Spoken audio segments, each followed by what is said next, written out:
G'day, mate. Welcome to MindTune. This is Chloe. We are together, falling in love with our true selves.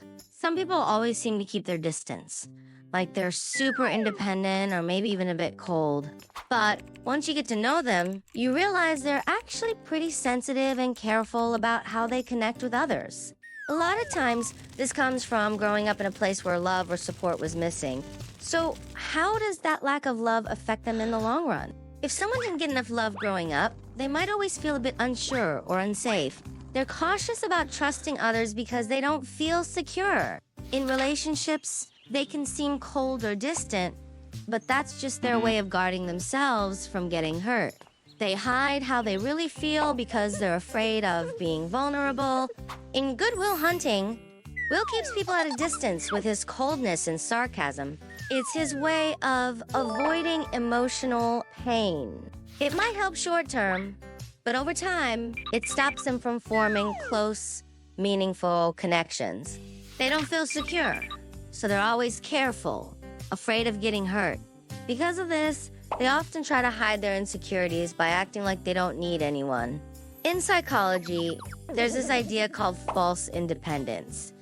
It's when someone acts super strong and independent, but deep down, they're just hiding how vulnerable they feel.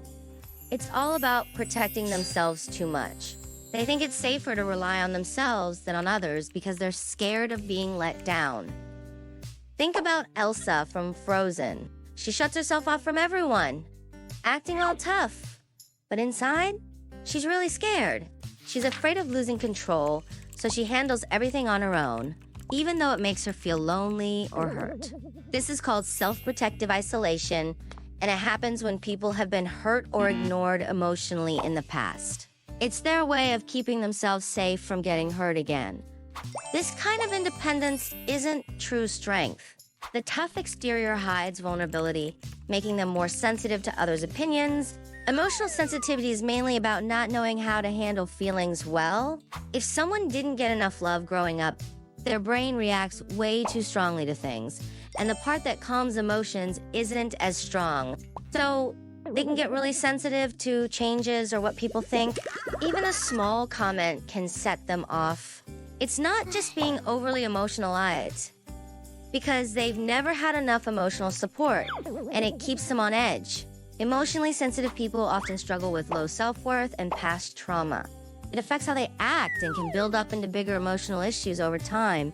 Long-term neglect makes them emotionally sensitive and likely to avoid conflict because they're scared to face problems. They're afraid of the pain that comes with conflict. For them, it's not just a disagreement, it feels like a personal attack. They worry that if there's a fight, they might get pushed away, so they'd rather stay quiet and avoid arguing. In Friends, Rachel does this a lot. She's upset with Ross, but has a hard time saying it. Even when something bothers her, she keeps quiet, hoping it'll just go away. This is called conflict avoidance. It might stop fights in the short term, but holding everything in can make things worse later and hurt their mental well-being. Avoiding conflict just makes things harder and messes with both personal growth and relationships. So, how do we get out of this cycle? Long-term lack of love affects mental health, but with the right approach, it's possible to gradually regain balance and security. Don't be ashamed of wanting love. It's okay to feel vulnerable and need others. Just accept your emotions. Find people you can trust, even for little things, and start feeling the security that comes with it. Don't bottle things up. Share what you're thinking and feeling. It might feel weird at first, but just practice little by little. There are always flaws in relationships. The key is to cherish those who get you and stay by your side, not to please all. Getting out of the shadow of lacking love ain't easy, but it's a crucial step worth taking. Change doesn't happen overnight. It takes time and effort. It might be hard, but if we give ourselves and others a chance to open up little by little, we can start to feel the warmth again. The key is to believe that even after being hurt, we can still find real care and support and get our peace and confidence back.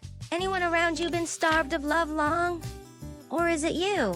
If it's your pal, give M more understanding. If it's you, remember, You're worthy of love and a nicer life. Subscribe to the channel and click the bell for updates on the latest content and psychology insights. Thanks for watching and stay tuned.